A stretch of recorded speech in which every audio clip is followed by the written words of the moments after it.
Hey RWBY fans, welcome to another episode of Qrow's Corner, the show for a quick review of this week's episode of RWBY. And today we're going to be talking about episode 4.3 of Runaways and Stowaways, which was released on November 5th, 2016.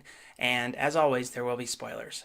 Well, we've been waiting to see what the rest of Team RWBY is doing, and we get just that here. We open on the ship that Blake is on, traveling to Menagerie, and she starts by speaking to the super friendly ship's captain. Now, it's no secret that she wants to be left alone.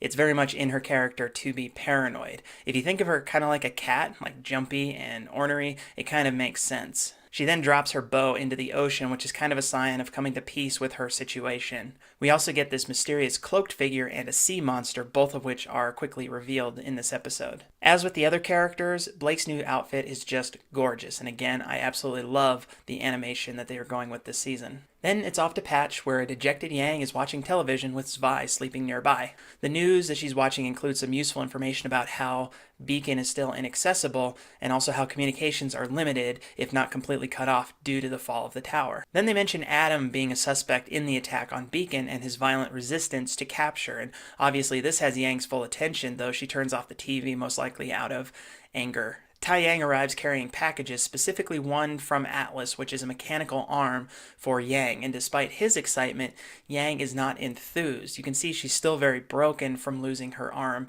in the fight with Adam. And here in Patch, we see her life, and it's painfully real that she doesn't know what to do with herself. She was so confident in wanting to be a huntress that losing her arm seemingly killed that dream. But she's also clearly suffering from PTSD when she's triggered by accidentally breaking a glass. And you see that immediate fear, the flash of a memory, followed by the pain and the rage. And it will be interesting to see how she and her father work through helping her through this PTSD. Back on the ship, Blake finds out who the mysterious cloaked person is, and it's Sun. And when she confronts him, the sea monster, a wyvern-type Grimm, attacks the ship. It's a massive Grimm, but that doesn't stop Blake from charging right at it. And we get a different look at Blake using her semblance. It's almost more of a double than a shadow in this case. And this is a really exciting fight, with both Blake and Sun using their attacks, and the captain firing at it with the ship.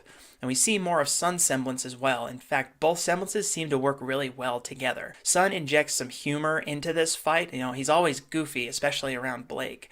And again, the animation really serves us well with some improved definition to all of the characters and the action that's going on. Together, Blake, Sun, and the captain ultimately kill this wyvern Grimm. And this is where we find out that Blake is none too happy that Sun followed her. That's kind of expected. It's no secret that there's always been this romantic thread between these two, but her past is a complicated part of her life, and Sun doesn't fully understand that. He thinks she's fighting the White Fang, when in reality she's running from them. And this speaks to the guilt that she has for Yang, as well as that fear that she can't overcome her feelings for Adam. Regardless of her reasons, though, you see just how much Sun wants to be around her. He's clearly loyal and non-judgmental, and maybe that's because he cares so deeply for her. We then visit Salem and Cinder in a scene that is pretty vague, and clearly Cinder is going through something. It's kind of possible that Cinder's left half of her body was damaged so badly that Salem actually made her half Grimm. There's a possible theory there. We also meet this tentacle Grimm that seems to be acting as a medium between Salem and the Grimm in Remnant. And we also get this glimpse that makes me wonder more and more just how much Emerald believes in Salem's cause. She seems kind of freaked out by this whole situation she's in.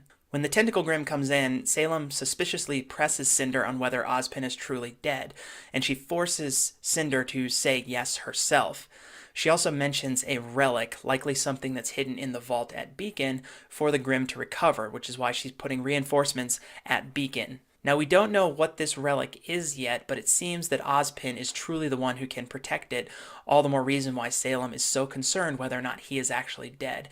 And it brings up some interesting questions about both Salem's confidence in Cinder, as well as maybe Salem's abilities herself, whether or not she can take on Ozpin, which is why she needs pawns like Cinder to do the job for her. It'll definitely be interesting to see how that plays out this season and potentially over future seasons. Unlike the last episode, there isn't a boatload of revelations, pun intended, but there are a few confirmations.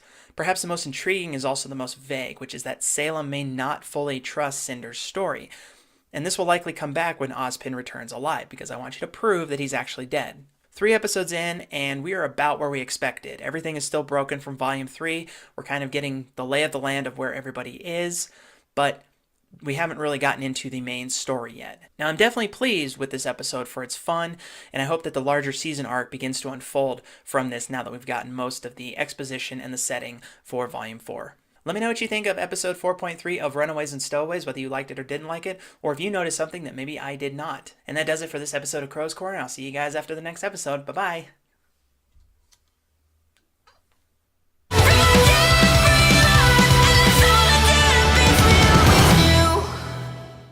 Hey gang, thanks for watching this video. If you like what you see, you can click to subscribe to check out my other videos right here on YouTube. Or you can click the link to check out my website to find out about all of my other projects, including my podcasts, as well as my books. So what do you say? Click away.